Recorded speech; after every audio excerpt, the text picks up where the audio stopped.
అందరికీ నమస్కారం అండి. ఈరోజు మనతో పాటు ఉన్నారు ఆగస్టు 7th నాడు రిలీజ్ అయినటువంటి కొరియన్ కనకరాజు సినిమా ముఖాముఖి. ఈరోజు కథానాయకులు వరుణ్ తేజ్ గారు, మరి దర్శకులు గాంధీ గారు, అలాగే మరి హాస్య నటులు సత్య గారు ఉన్నారు. చాలా స్కిప్ ఇక్కడ వీడియో రీల్ అలా తగిలిపోతున్నా, అందుకే నార్మల్గా చేసుకున్నాను. ఫస్ట్ కంగ్రాచులేషన్స్ అన్న. కొరియన్ కనకరాజ్ మామూలు సౌండ్ చేయట్లేదు థియేటర్లో. వెళ్ళిన పచ్చి వాళ్ళంటే ఫ్యామిలీస్ అందరూ చాలా బాగా నవ్వుకుంటున్నారు సినిమా చూసి. Full on entertainment, super block buster cinema. నాకైతే నేను చూసి వీడికి కాల్ చేశాను, మీకు చేసి మీరు బిజీ ఉన్నారని. ఓకే, నాన్న చెప్పారులే. నాకైతే కొన్ని క్వశ్చన్స్ ఉన్నాయి. ఫస్ట్ డైరెక్టర్ గారి దగ్గర నుంచి స్టార్ట్ చేస్తాను. మీరు పూర్తిగా ఇది హారర్ మూవీ అనుకున్నారా, లేకపోతే కామెడీ సినిమా అనుకున్నారా? రెండు తర్వాత మెర్జ్ చేయాలనుకున్నారా? ఫస్ట్ ఎలా అనుకున్నారు దీన్ని? ఒక ఇండో కొరియన్ క్వశ్చన్ తనని చెప్తాను, చెప్పనే. లొకేషన్ కూడా ఇంతే కదా? అంతే, లొకేషన్ దానికోసమే స్టార్ట్ చేశా. చెప్పండి సార్. ఇద్దరు ముగ్గురిని పెట్టాలి సార్ వాడికి. లోపల ఉన్న ఒక దర్శకేంద్రుడు బయటకు వస్తాను సార్. అంటే ఫస్ట్ కామెడీ ఫిల్మే అనుకున్నాం, తర్వాత సత్య వచ్చిన తర్వాత అది హారర్ అయింది. మొత్తానికి రెండు కలిపి హారర్ కామెడీ అయింది. ఫైన్ అన్న. మరి ఎలా ఉంటుంది అన్న? ఎంతో కొంచెం మరి మీకు లొకేషన్లో వన్ కంట్రోల్ చేయాలంటే చాలా కష్టం, నాకు తెలుసు అన్న. ఇది సినిమాకి సంబంధించిన లాస్ట్ ఇంటర్వ్యూ అంటే సినిమాలు చేయాలి తెలుసు కదా. సత్యం కంట్రోల్ చేయాలనుకో వెంటనే నా క్యారవాన్కి రమ్మనేవాడిని. బాబు పంపించిన caravan come to my room అంటే వచ్చి క్యారవాన్ లో ఒక 1/2 hour 45 minutes ఏదో మాట్లాడుకుంటా. రోజు ఉంటుంది అన్న? రోజు లంచ్, దాని సపరేట్ కాల్ షీట్ అన్న. దానివల్ల కొంచెం అప్పుడప్పుడు షూటింగ్ డీలర్ కూడా అయినాయి, బట్ మేనేజ్ చేసాం బానే. ఆఖరికి మీరు చెప్పండి సార్. తనకి అదే మీరు చెప్పండి అంటున్నాను, ఒరిజినల్ గా చెప్పండి. రావులే ఎప్పుడు కొన్ని. బేసిక్ గా చాలా బాగా చేసేవాడు బ్రో. పొద్దునే వచ్చేవాడు, షార్ట్ కి 7 గంటలకే వచ్చేసేవాడు. ఇదే కదా నువ్వు ఇది అబద్ధం, ఇది ఒక్కటే అబద్ధం సార్. నిజంగా చెప్పండి సార్, సీరియస్ గా. లేదు బ్రో, బాగా చేసాడు. Very cooperative. పాపం ఆ స్లాంగ్ అదంతా కూడా పక్కన పెట్టుకొని ఆ స్లాంగ్ అతన్ని ఎక్కడికో తీసుకెళ్లేవాడు. ఆ స్లాంగ్ నేర్చుకోవడానికి చాలా కష్టపడింది. అంటే రాలేదు. స్లాంగ్ ఎవరైనా పెట్టారు సార్ సినిమాకి సపరేట్ గా? వీడికి 10 మందిని పెట్టాలి. ఎందుకంటే లేదన్న, మీరు దీంట్లో పర్ఫెక్ట్ గా అనంతపూర్ స్లాంగ్ చాలా బాగా వర్కౌట్ చేశారు. అంటే చిన్న చిన్న వర్డ్స్ కూడా వదలలేదు అక్కడ. వాడైతే అది అనంతపూర్ కదన్న, అనంత శ్రీరాంపురం అది ఆ స్లాంగ్. అది అనంత శ్రీరాంపురం అంటే అది కర్నూలుకి, అనంతపూర్కి, చిత్తూరుకి ఆ మధ్యలో రాయలసీమ అంతా వస్తుంది. ఇలా తీసుకొని ఇలా వేసుకొని ఇలా నాకు నేర్పించారు. లేదు సార్, అతనే డబ్బింగ్ గానీ మొత్తం లొకేషన్ కొంచెం తేడాగా మాడుతున్నాడు. Because of you. నిన్ను కలిసి అది నేర్పించి ఉన్నది డైరెక్ట్ కూడా కొంచెం దుబ్బింది. ఏంటంటే అంటాడు అతను. ఏమన్నారండి అంటే మీరు ఎలా వర్కౌట్ చేశారండి స్లాంగ్? ఇది అనంతపూర్ స్లాంగ్ కొంచెం ఇష్టం నాకు, కొత్త స్లాంగ్ నేర్చుకున్నాం. అట్లా డైలాగ్స్ గాంధీ రాసాడు, ఇంకా అది చదువుతూ ఫస్ట్ గాంధీ స్క్రిప్ట్ చెప్పినప్పటి నుంచి తనకి బాగొచ్చు కాబట్టి అక్కడే కొంచెం పట్టుకుని ట్రై చేశాను వర్డ్స్ కొన్ని. శ్రీనుని పిలిచి తను ఒక లైన్ చదవమని చెప్పండి, నేను చదివేవాడిని. కానీ ఎక్కువ వరకు సెట్లో ఫస్ట్ 2 రోజులు మనం ఆడుకునే వాళ్ళు. నువ్వు చెప్తావు ఆన్సర్? ఓకే చెప్పండి. ఇద్దరం చాలా బాగా ఫస్ట్ 1-2 days కష్టం అయింది. కానీ మెల్లమెల్లగా వెనకాల షూట్ అయిపోయిన తర్వాత కూడా అలాగే మాట్లాడు. ఆ స్లాంగ్ లోనే మాడుకునే వాళ్ళు నిజంగా. అది మెథడ్ యాక్టింగ్ అని చెప్పాడు నాకు సత్య. అదే నేను ట్రై చేశాను అని చెప్పిన తర్వాత. అదే అందులో స్క్రిప్ట్ అప్పుడు కూడా కొరియన్ స్లాంగ్ చెప్పేవాడిని కదా. ఒకటే పదం వచ్చి గాంధీ కొరియన్ లో, అది జాపనీస్ కొరియన్ అర్థమయ్యేది కాదు. కానీ డైలాగ్ మాత్రం కాన్ఫిడెంట్ గా చెప్పేవాడిని, ఇలా అనేవాడు. కానీ వాళ్ళతో కొరియన్ యాక్టర్స్ ఉంటారు కదా, వాళ్ళతో డైరెక్ట్ తెలుగు మాట్లాడి చూడాలి. డైరెక్ట్ తెలుగే ఫ్లోలో వచ్చేస్తుంది, అంటే ఎమోషన్లో వచ్చేస్తుంది. యూ కమ్ కూర్చో, నిలబడు, నువ్వు అది చెప్పు డైలాగ్, అది నీది అని చెప్పేసి వాళ్ళు ఏమో అలా చూస్తూ ఉండేవారు. వెనకాల వేరే వాళ్ళకి కూడా ట్రాన్స్ఫర్ కాదు. నైట్ షూటింగ్ అయిపోయిన తర్వాత బోరా అని ఒక క్యారెక్టర్ ఉన్నాడు, ఒక యాక్టర్. వాడు చాలా ఇన్వాల్వ్డ్. అసలు వాడికి ఏం సత్యాల, ఆడు కొరియర్ సత్యాల అనమాట, చెప్పకుండా చేస్తుంటాడు. ఆడు తీసుకొచ్చి వాడికి ఏం చెప్పలేకపోతున్నా ఎట్లా అంటే, ఆడు అసలు చెప్పిన దానికన్నా ఎక్కువ చేస్తున్నాడు, చాలా బాగా చేస్తున్నాడు. ఈవినింగ్ కూర్చుని గాంధీ డైరెక్ట్ గా అరే అసలు ఎవరు చెప్పారు అలా చేయాలని అంటే దిక్కులు చూస్తుంటారు. అనిపించలేదా? అరే నువ్వు ఎలాగా ఇది అసలు రియాక్షన్ నేను నీకు చెప్పలేదు కానీ ఎలా ఇచ్చేవారు అసలు అది ఎక్స్ప్రెషన్ అంటే ఆడు చూసేవాడు డైరెక్ట్ తెలుగే. అనే మామూలుగా దీంట్లో కొరియాకి వెళ్ళిన తర్వాత అక్కడ మీకు ఏమైనా హార్డ్ థింగ్స్ ఏమైనా ఉన్నాయా కొరియాలో జరిగినవి? మోస్ట్ కష్టపడింది లాంగ్వేజ్కే. షూటింగ్లోనే అసలు షూటింగ్ గ్యాప్లు ఇవ్వలేదు మా ప్రొడ్యూసర్స్. సో మాక్సిమం ఒక 20-30 రోజులు అవుట్డోర్ షూట్లో ఒక రోజు బ్రేక్ ఉండింది మాకు. అంటే బాగా టైట్ చేయాలి, గట్టిగా చేయాలని. సత్య అటు తిరుగుతుండేవాడు కానీ అప్పుడప్పుడు, అంటే దాన్ని తక్కువ షూట్ ఉన్నాం, చెప్పండి బాగా ఎంజాయ్ చేశాడు. బాగా ఎంజాయ్ చేశాడని. బట్ లాంగ్వేజే మెయిన్ టాస్క్ అక్కడ, ఇంకేం లేదు. అది అసలు ఇప్పుడు కూడా సరదాగా ఒక మాట చెప్పమన్న సినిమాలో వన్ డైలాగ్ కూడా చెప్పలేను నేను. అంతే, అంత టఫ్ డిఫికల్ట్ అది. ఒక ఆత్మ అయిపోయిన తర్వాత ఎలా వచ్చేసే పవర్స్ ఏంటి? ఆత్మకి పవర్స్ మామూలుగా ఉంటాయండి మామూలుగా? ఆత్మ అంటేనే పవర్స్ ఉంటాయి కదా బ్రో. అంటే ఐ మీన్ ఆల్రెడీ బాడీ వదిలేసిన తర్వాత అంటే ఉంటాయి అంటే ఇది already fantasy kind of thing. Already మనం ఊహాజనితం కాబట్టి. సో ఎప్పటి నుంచో దెయ్యాలకి పవర్లు ఉండడం, పైకి లేపడం, ఇవన్నీ ఎప్పటి నుంచో చూస్తాను. ఇప్పుడు చంద్రముఖి సినిమాలో జ్యోతిక గారు సడన్ గా టప్ అని చెప్పి ఒక ఎన్నో కిలోల మంచం పైకి ఎత్తుతారు. రెండిట్లు ఇప్పుడు కనకరాజ్ క్యారెక్టర్ అన్న 4 ఫింగర్స్ క్యారెక్టర్ బాగా ఎంజాయ్ చేశారండి మీరు? కనకరాజ్ క్యారెక్టర్ 4 ఫింగర్స్ క్యారెక్టర్ కష్టపడుతున్నాను ఆ డైలాగ్ వల్ల. బట్ అది బట్టలు వేసుకోవడం, ఆ జుట్టులో షూటింగ్ అయిపోయింది. షూటింగ్ లో బాగానే ఉండేది, అందరూ ఆ డ్రెస్ వేసుకుని చేసుకున్న తర్వాత బాగానే ఉండేది. బయట తిరుగుతున్నప్పుడు మాత్రం రకరకాలుగా చూస్తుండే తేడాగా చూసేవారు. ఈడెవడ మనకు రాని భాష. కొరియాలో కాదు, కొరియాలో కొంచెం డీసెంట్, అక్కడ అలాంటి హెయిర్ స్టైల్ తో తిరుగుతారు. మీరు చెప్పారన్నా. కజకిస్తాన్ లో షూట్ చేసినప్పుడు మాత్రం అక్కడ కొంచెం చాలా విచిత్రంగా లిటిల్ కళ్ళతో తిట్టేటట్టు చూసేవారు, కోపంగా చాలా విచిత్రంగా చూసేవారు ఎక్స్ప్రెషన్. నేను వాళ్ళు అబ్జర్వ్ చేస్తుండు అంటే. నాకు ఫస్ట్ హాఫ్ లో ఈ డాగ్ సీక్వెన్స్ ఒకటి, సెకండ్ హాఫ్ వచ్చే వరకు ఫోన్ మాట్లాడుతూ ఉంటారు కదా ఫాదర్ తో, అక్కడైతే థియేటర్ అరప్ట్. అంటే ఫస్ట్ నుంచి ఆ సీన్ కథ విన్న దగ్గర నుంచి సినిమాలో వచ్చే టైమింగ్ అన్నమాట. ఫుల్ కామెడీ చూపించారు ఫస్ట్ హాఫ్ లో. సెకండ్ హాఫ్ ఇంటర్వెల్కి ఒక పెద్ద బ్యాంగ్ ఏదో ఇచ్చి ఒక సీరియస్ ఆ కొరియన్ వరల్డ్ లోకి తీసుకెళ్ళినప్పుడు ఒక కొంచెం కామెడీ డిప్ ఉంటుంది. కానీ ఎంతైనా మన ఫోకస్ మంది కామెడీ ఫిల్మ్, మళ్ళీ ఆ జోన్లోకి తీసుకెళ్ళాలి, దానికి ఒక పెద్ద ఒక బ్యాంగర్ సీన్ ఉండాలి అనుకున్న కరెక్ట్ టైంలో వస్తుంది ఆ సీన్. అండ్ ఫస్ట్ నుంచి ఈ సీన్ థియేటర్లో పేలుతుంది. అంటే ఆబ్వియస్లీ సత్య వచ్చిందంటే తను ఎలా చేస్తున్నాడు అన్నీ ఆబ్వియస్లీ తెలుసు. షూటింగ్లో కూడా మేము పిచ్చి పిచ్చిగా ఎంజాయ్ చేసాం అనమాట. ఈ సినిమాలో మంచి మంచి టైమింగ్స్తో మంచి మంచి సీన్స్ పడ్డాయి. సో దీనికి అంతే అందంగా చాలా ఆడియన్స్ నచ్చే విధంగా తమన్ గారు అంత మంచి మ్యూజిక్ ఇచ్చారు. అది ఎలా జరిగింది దీనికి? తమన్తో నేను ఆల్రెడీ ముందు చేశాను. వీళ్ళ బేసిక్గా గాంధీని ఫస్ట్ టైం కదా తమన్తో. సో ఈ సినిమాకి మేమిద్దరం మాట్లాడుకున్నప్పుడు ఎవరు మ్యూజిక్ డైరెక్టర్ అంటే తమన్. నాకు బేసిక్గా బాగ్మతి సినిమాకి యూవి క్రియేషన్స్ చేశారు తమన్. మాతో తొలి ఆ సినిమాలో తను ఇచ్చిన స్కోరు చిన్న భయం వేస్తా అనమాట, ఆ బ్యాక్గ్రౌండ్ స్కోర్ అని విన్నప్పుడు.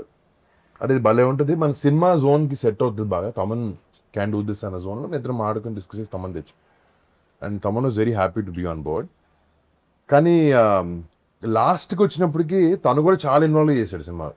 లేదో రీల్ పంపించాం, రీల్ కొట్టేశారు, పంపించేశారు కాకుండా మమ్మల్ని తిరిగి పిలవడం, చూడడం.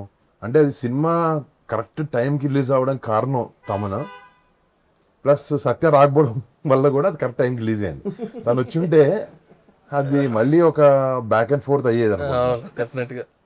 నన్ను అడుగు తమన్ ఆఫీస్లో ఉన్నప్పుడల్లా ఫోన్ ఎలా వచ్చింది స్కోర్ బాగానే వస్తుంది, స్కోర్ బాగా వస్తుంది, ఇరగొచ్చేది తమన్. అవునండి అంతే కదా, నేను రావట్లేదు అని. అసలు రాక దగ్గర రాక దరిదబ్బులు వచ్చి చేసుకుని వచ్చేస్తున్నా. కొంచెం ఎగ్జాజరేషన్ చేస్తున్నా కానీ తను కనుక్కుంటూ ఉండేవాడు అంతే. కానీ కనుక్కుంటూ ఉన్నాను. ప్రేమ లవ్ అండి. Control freak basically. అదొక కంట్రోల్ ఫ్రీక్. అవునండి. ప్రేమ, ఇష్టం, రెస్పెక్ట్ వర్క్ మీద ఉంది. కంట్రోల్ ఫ్రీక్, కొంచెం సైకో. అంటే సినిమాని నేను కూడా డైరెక్షన్ చేసేస్తున్నాను అని మెథడ్ యాక్టింగ్ అంటే రెమ్యునరేషన్ లేని డైరెక్టర్ అలా ఫీల్ అవుతాడు కానీ ఏది చేయను, అది వేరే విషయం. సరే ఇప్పుడు హారర్ సినిమాల్లో, కామెడీ సినిమాలు, 2 హారర్ కామెడీ సినిమాల్లో అసలు ట్విస్ట్లు ఎవడో ఎక్స్పెక్ట్ చేయడు. బేసిక్గా ట్విస్ట్లు ఉంటాయని కూడా అనుకోరు, కానీ దీనిలో అద్భుతమైన ట్విస్ట్ పెట్టారు. అదేంటి సార్ అది ఎలా? అంటే కథ రాసుకునేటప్పుడే అనుకున్నామండి, అంటే కైండ్ ఆఫ్ ఆ ప్రొసీడింగ్స్ లో ఇది ఇవన్నీ ఇంట్రెస్టింగ్ గా పడాలి అనే kind of thing kind of అని ఊతపదం అది. సో అవన్నీ బాగా వర్కౌట్ అయ్యాయి, ఏదైతే మీరు ట్విస్ట్లు అంటున్నారో డెఫినెట్ గా. So yeah Yeah. ప్రతి dialogue so yeah first kind of, తర్వాత లాస్ట్ లో Last లో అంటే ఫినిషింగ్ ఏది ఇంకో వర్డ్ ఏదో ఉంటుంది బేసిక్ బేసిక్ గా సగం ఆన్సర్ లో అదే ఉంటాయి 3 పదాలు. కొరియా స్కెడ్యూల్ ఉందని చెప్పి ఒప్పుకున్నా ఉంటుంది కదా సినిమా. లేదు ఆ? లేదు క్యారెక్టర్ విని మొత్తం త్రోఅవుట్ క్యారెక్టర్ అని చెప్పి కొరియా కూడా ఉందని ఒప్పుకున్నాం. లేదు కొరియా గురించి అని కాదు కానీ మామూలుగా నచ్చి క్యారెక్టర్ నచ్చింది ఫుల్. కొరియా కూడా బాగుంటుందని త్రోఅవుట్ క్యారెక్టర్ అని చెప్పి ఒప్పుకున్నాను. Throw out. తక్కువ ఒప్పుకున్నాడు కథ వినగానే ఒక సెకండ్ ఆలోచించలేదు. మీరు కూడా చెప్పారు కదా, నా సత్యం ఉంటేనే సినిమా చేస్తానని చెప్పారు కదా మీరు. అంటే ఆ క్యారెక్టర్ కి సెట్ అవుతుంది కరెక్ట్ గా, తను తప్ప ఎవరు చేయడానికి. అంటే కథ విన్నప్పుడు ఫేస్ కనపడుతుంది కదా నీ క్యారెక్టర్ కి, అలా నాకు ఎందుకు సత్య కనపడ్డాడు నాకు ఈ క్యారెక్టర్ మాత్రం. అంటే బేసికలీ ఎక్కడైనా కొన్ని సినిమాలు హీరోలు మాకు తెలుసు కానీ బేసికలీ మేము ఎక్కువ సపోర్టింగ్ రోల్ చేస్తాం కదా తెలుసు. ఎక్కడ ఎంతసేపు మాట్లాడినవ్వాలి, ఎక్కడ కంట్రోల్ చేయాలి, ఎంత స్పేస్లో ఉంచాలి, కొన్ని ఉంటాయి, కొన్ని మీటర్స్ ఉంటాయి. మీరు ఫ్రీ హ్యాండ్ ఇచ్చేసారు ఈ సినిమాకి అన్నట్టు అనిపించింది నాకైతే. అంటే ఆ క్యారెక్టర్ కావాలి అసలు, అలాగే చేసాం అందరం. అదే ఏది ఎవరు తెలియకుండా జరిగింది కాదు సినిమాలో చూసింది, అందరం అనుకునే చేసింది. చిన్న చిన్నవి ఇప్పుడు ఆ కొబ్బరికి టెంకపాయలు కొట్టిన దగ్గర పువ్వు రావడం, లేకపోతే పక్కకి తీసుకెళ్ళిన తర్వాత ఫాదర్ చెప్పే డైలాగ్ అన్ని డిస్కషన్ చేసి చేసాను. నమ్మేది ఏంటంటే ఆయనకి నాకు ఆఫ్ స్క్రీన్ కెమిస్ట్రీ సెట్ అయ్యి ఆఫ్ స్క్రీన్ ఎక్కువ మాట్లాడుకుని మళ్ళీ ఆన్ స్క్రీన్ ఫ్రెండ్స్ కదా, అక్కడికి వెళ్ళిన తర్వాత చాలా ఈజీ అయింది. ఈజీ అయ్యి పంచు నుంచి ఇంకో పంచు అలా మాటం. జుబేద్ అయితే ఆయన చెప్పిందే మొత్తం, అది ఇలా ఎక్స్టెండ్ చేద్దాం నువ్వు చెప్పావు. జుబేదా అన్నది ఒక్కటే నేను చెప్పాను, మిగతాదంతా మీరు చెప్పారు.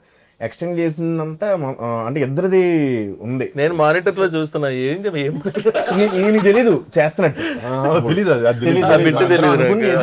అప్పుడు అనుకుని చేసాం. అది ఏంటంటే బయట ఉన్న కెమిస్ట్రీ వల్ల వస్తుంది అది. వాటి సడన్ సర్ప్రైజ్ ఇచ్చారు ఆయనకి. అవును చిన్న చిన్న ఎక్స్టెన్షన్స్ ఏం ఆడుకుంటున్నారు వెళ్ళని వచ్చి ఏదో అన్నారు ఏంటి అంటే అప్పుడు ఎక్స్ప్లెయిన్ చేసాం.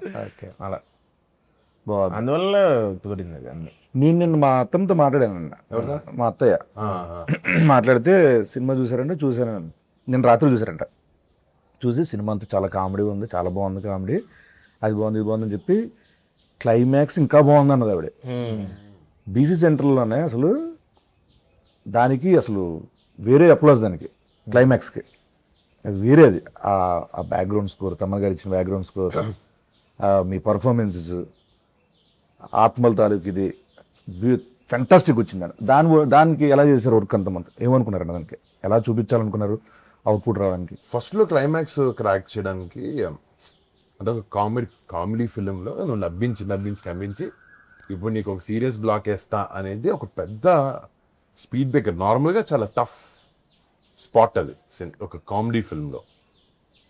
ఇప్పుడు సీరియస్ చెప్తుంటే ఇదేంటి కామెడీ ఆపి సీరియస్ చెప్తున్నాడు అన్న ఫీలింగ్ వస్తుంది. లేకపోతే సో ఎలా మనం ఏదైతే ఒక వరల్డ్ తీసుకున్నామో, దెయ్యాలు ఎక్కుతాయి మనుషుల్లోకి, వదులుతాయి, సడన్గా దెయ్యంగా వచ్చి మాడతాడు, ఇవన్నీ, లేకపోతే చిన్న పూజ చేస్తే దెయ్యాలు వశీకరించుకోవచ్చు, ఈ టైప్లో ఉండే వరల్డ్లో ఒక ఆత్మను తీయాలంటే ఎలాంటి క్లైమాక్స్, ఎలాంటి ఒక ఆత్మ ఒక బాడీ నుంచి వదిలి వెళ్ళిపోవాలి అంటే ఎలా క్రాక్ చేద్దాం అనుకున్నప్పుడు గాంధీ వచ్చాడు ఐడియాతో.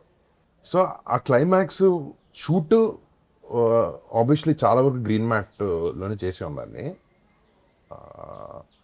నడుములు, చేతులు, కాళ్ళు అన్నీ కొంచెం లైపోయినాయి. బట్ అది బయటకు రావడానికి ఆబ్వియస్లీ మా విఎఫ్ఎక్స్ సూపర్వైజర్స్ ఒక కొత్త ప్రయోగం చేసాం క్లైమాక్స్. ఒకటి మాకు టైం రెస్ట్రిక్షన్, బడ్జెట్ రెస్ట్రిక్షన్ అన్నీ ఉన్నాయి, కానీ ఈ డిఫరెంట్ ఎక్స్పీరియన్స్ ఇవ్వాలనే దాంట్లో what ever that blue colour and orange colour substance, ఒక ఇద్దరు ఆత్మలు కొట్టుకుంటే ఎలా ఉంటుంది అని ఒక క్లైమాక్స్. అట్లీస్ట్ ఇట్స్ పాయింట్గా ఇట్స్ సంథింగ్ న్యూ. కొంతమందికి అది టాకీగా అనిపించవచ్చు, కొంతమందికి అది చాలా అద్భుతంగా అనిపించవచ్చు, but we feel that is the right climax. Illogical గా ఏముండదు. హీరో కొరియా బయలుదేరేటప్పుడు తల్లి కాలభైరవుడు మన కులదైవం అనిపిస్తుంది. సో ఆయన ఆయన ఆయన ఆశీర్వాదం ఉందనేది చూపిస్తాం లాస్ట్ క్లైమాక్స్ లో. ఆ డోట్ అడగలేదు. చెప్తున్నా మామూలుగా లాజికల్ అంటే లాజికల్ గా ఉండదు అని. అసలు ఒక ఆత్మ బయటకు వచ్చి కొట్టుకోవడమే లాజిక్ కాదు కదా. కాదు. మరి ఇంకేముంటది అసలు. బేసికల్ నేను సినిమా చూడండి సగటు ప్రేక్షకుడు చూస్తే ఇవేమి రావు, ఎమోషన్ తో కనెక్ట్ అవుతాను. ఎప్పుడైతే తమన్ మ్యూజిక్ ఇచ్చాడో it look different, it fell different. Experience theatre లో బాగా వర్కౌట్ అయింది. అది ఎమోషనల్ గా పీక్ వెళ్ళింది లాస్ట్ షాట్స్ అంతా.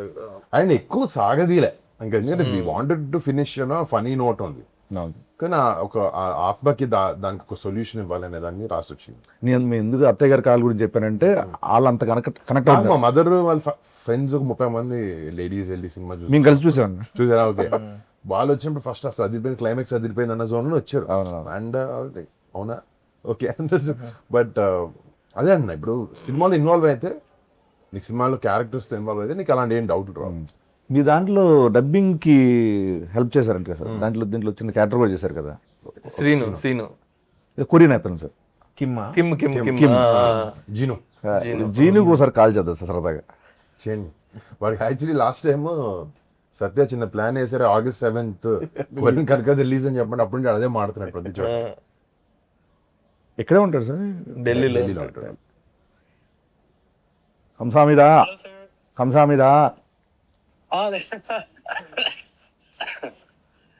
Hello Kim. Yes, sir. Kim how are you? Yes, sir. How are you? I'm good, sir. How are you, sir? Fantastic, mind blowing, balle. Yeah. So calling from Hyderabad. Yes, sir. Watched your Korean Kanakaraj. Sorry? I watched your Korean Kanakaraj movie. I will go to watch tomorrow. Okay, but it was fantastic. with Your your- role is fabulous, wonderful. Voracious. More than your role, you Yeah. said one dialogue, right? Yes, For sir. promotional video. Yes, sir. Korean Kanakaraju releasing on August 7th.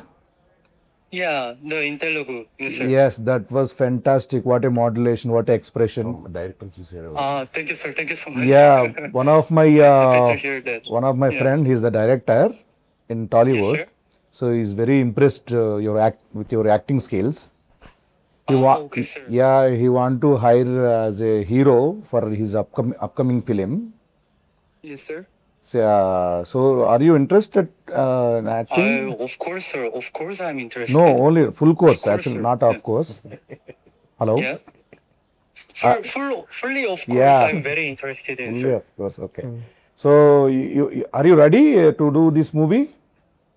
Yeah, I'm ready, sir. You're ready. Okay, fantastic.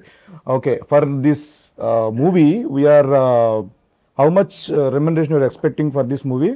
We are giving you 2 CR for Yes, whole sir. movie. For whole Oh, movie. yes, sir. Yeah, producer is here.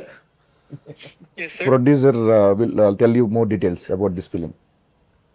So producer sir, Kim online. Hello, sir. Hello Kim. Yes, sir. This is Kim, sir. Yeah do you remember me? My voice, I'm so sorry, sir. Tell me who I am. I don't know, sir. Another voice. Sorry. Hi Kim, how are you? I'm good. How are you, sir? ఇది ఎలా ఉందని charge పెడతా మాట్లాడతా. I'm sorry.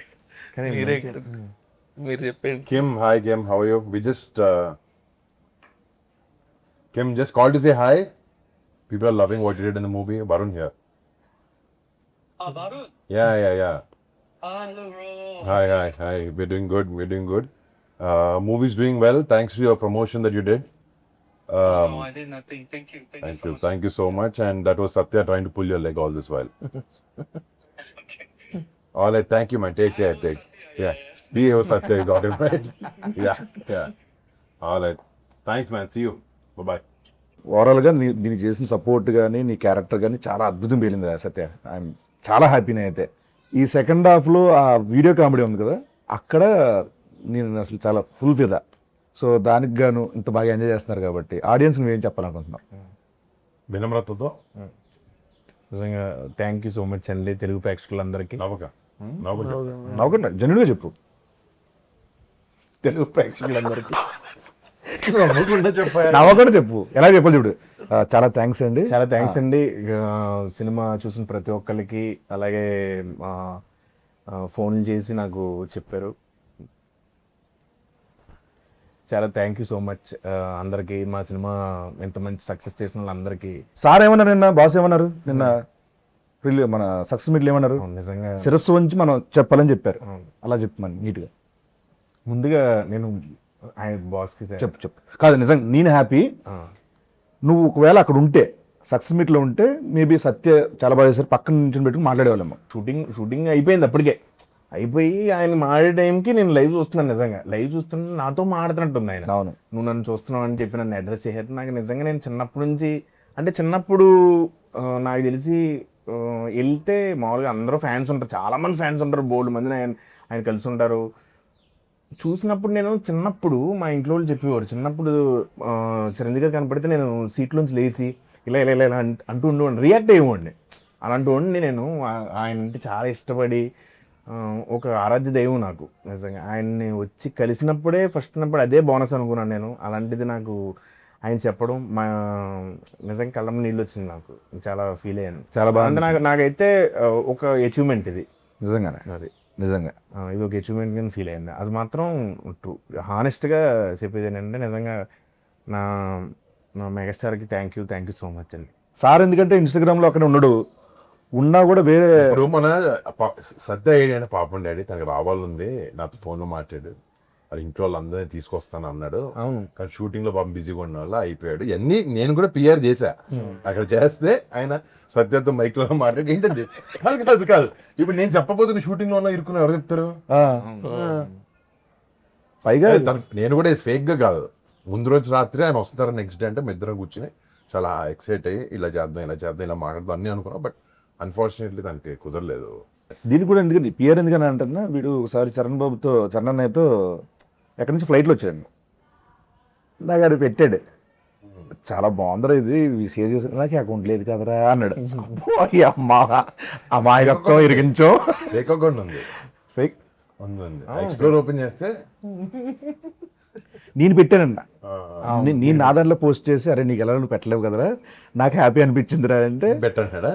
నేను పెట్టానండి. అది పెట్టాడు, నేను పెట్టాను ఇన్స్టాగ్రామ్ లో. ఇన్స్టాగ్రామ్ అకౌంట్ లేదు ఉంది నీకు? ఐదండి ఇన్స్టాగ్రామ్ అకౌంట్ ఈరోజు బట్టబయలు అన్ని కాదు, వాడి పేరు మీద లేదన్న. ఉంది యాక్చువల్లీ, అది పట్టిస్తాను, చచ్చిపోతున్నాను అన్ని ట్యాగులు చేయలేక మిగతా పెట్టాను. చిరంజీవి గారు స్టేజ్ మీద చెప్పారు కదన్న, అంటే ఇంత ఉంది, ఇంత ఉన్నా కూడా ఎప్పుడు కూడా ఒక యాక్టర్గా ప్రూవ్ చేసుకుందాం అనేది ఉంటుంది తప్పించి ఏ రోజు కూడా దాని వెనకాల పడలేదని చెప్పి. నిజంగా ఎందుకనన్నా, అంటే ఓన్లీ చూజీగా స్క్రిప్ట్ వైజ్ కానీ లేకపోతే ఎలా, అది ఎందుకు వచ్చింది అలా? మనకంటే గుర్తింపు ఉండాలి కదా యాక్టర్లుగా, అందరికీ ఒక యాక్టింగ్ స్టైల్ కానీ లేకపోతే ఇలాంటి కొత్త స్క్రిప్ట్స్ ఆఫర్ చేస్తాం అనేది. ఇది ఇప్పుడు అనుకుంది కాదు, ఇది 2014 అప్పటి నుంచి అనిపించేది. మన ఫ్యామిలీలో అందరు యాక్టర్స్ మంచి మాస్ సినిమాలు, పెద్ద పెద్ద సినిమాలు తీస్తున్నారు, యాక్షన్ సినిమాలు. మనం కూడా అదే చేస్తే ఏంటి, మనం డిఫరెంట్గా ఉండాలి కదా, ఏదైనా ఎవరు చేయని ప్రయత్నించాలి అని అనుకున్నాం. బట్ అది ఒకటే కూడా కాదు, ఈ సినిమాతో అలా కాకుండా కొంచెం అందరికి ఇష్టమైనది కూడా చేయాలని డిసైడ్ చేసాం. బట్ యునిక్నెస్ ఉండాలి, అండ్ నువ్వు చెప్పిన ఒక వర్సిటాలిటీ ఉండాలి యాక్టర్కి. పెద్ద actor, character artist doesn't matter, but ఒకేలాగా ఉంటే మనకి ఏం కిక్ ఉంటుంది అంట అని ఏదో ట్రై చేస్తాం అంతే. అది ప్రతిసారి కుదరదు, ఆయన దేవుదయ ఉండాలి దాన్ని అంతే. నెక్స్ట్ చేసే ప్రతి సినిమాలో సత్యం ఉంటాడన్నా. యాక్చువల్లీ నెక్స్ట్ సినిమాలో ఏమైందంటే నీ డేట్ లేవు, అందుకు నీ క్యారెక్టర్ సత్య చేస్తున్నాడు, తెలుసుకుంది కదా. నువ్వు ఏదో పాన్ ఇండియా సినిమాలు 2 చేస్తున్నాను విన్నా, ఆ పాన్ ఇండియా 2 సినిమాలు డేట్లు లేక నేను చేయాల్సి వస్తుంది. అప్పుడే సత్య చేస్తున్నాడు ఆ క్యారెక్టర్. నిజమా? నిజం గోకుడు ఏంటి అట్లా డేట్ లేదు కాదన్న, అంటే ముందే ఎప్పుడో కమిటీ అయ్యాం కదన్న, అది దాని డేట్ లేకపోవడం అంటారు. డేట్ లేకపోవడం కాదన్న, మనది మీది చిన్న కాళ్ళు దీనివల్ల డిలే అయింది కదన్న, దానివల్ల అవి క్లాష్ అయినాయి. యాక్చువల్లీ ఇది ఇరక్కముందే అయింది, ఇది ఇరకముందు కాదన్న, అంత లేదు, ఇరకముందు కాదన్న, తర్వాతే తర్వాత ఓకే, అది ఇంటర్వ్యూ అయినా ప్రూవ్ చేస్తాను, ప్రూవ్ చేసి ట్రీట్మెంట్ ఇస్తాను లోపల. మనం మాడుకుంది మొన్న. కాదు తర్వాత సరే చూద్దాం. గుర్తున్నాయి. అడిగి మరీ కొట్టించుకోవడం. అయితే మన సినిమాలో రితికా నాయక్ తన క్యారెక్టర్ అన్న, సో మీ కాంబినేషన్స్ కానీ ఇవన్నీ మీకు కైండ్ ఆఫ్ గుడ్. బేసిక్ గా అమ్మాయి ఆ కొరియన్ అమ్మాయిలో ఉండడం, దాని డైరెక్టర్ నచ్చడం, అమ్మాయికి ఆ ట్రైట్స్ ఉండడం చైత్ర వల్ల ఆయన పెట్టాల్సి వచ్చింది. Yeah. అంటే ఆ ఛాయలు ఉన్నాయని పెట్టుకున్నారన్నా లేదా ఎట్లా? అదంతా ఆయన అడగాలి. అవునవునవును. కొద్దిగా అమ్మాయి మరి మెచ్యూర్డ్ గా, అంటే లుక్ వైజ్ గా మెచ్యూర్డ్ గా ఉండదు అమ్మాయి, కొద్దిగా ఇంకా చిన్న పిల్ల అనే ఒక మెంటాలిటీ ఉంటది. తనకి కొరియన్ ఫ్యాసినేషన్ ఉంటే బాగా సెట్ అవుతుంది, సూటబుల్ గా ఉంటది అనేసి ఆ అమ్మాయిని అప్రోచ్ అవడం. యా యాక్చువల్గా బాగా సెట్ అవుతాను. Actors అందరూ చేశారుగా ముందు మన. మీరే చేశారు అందరూ ఆడు బుల్రాజు, బుల్రాజు వివి గణేష్ గారు తన్ని ఆడుకున్నాడు. బాగుంటది ఆయనతో. బుల్రాజు ఆడైతే అంటు పెట్టుకుని ఉండేవాడు నన్ను షూటింగ్ అంతా. Thank you so much and congratulations. Thank you. Korean Kanakaraju successful గా థియేటర్ రన్ అవుతుంది. ఇంకెవరైనా చూడకపోతే కనుక మీ ఫ్యామిలీ మెంబర్స్ చెప్పండి, మీ ఫ్రెండ్స్ చెప్పండి. Korean Kanakaraju in theatres.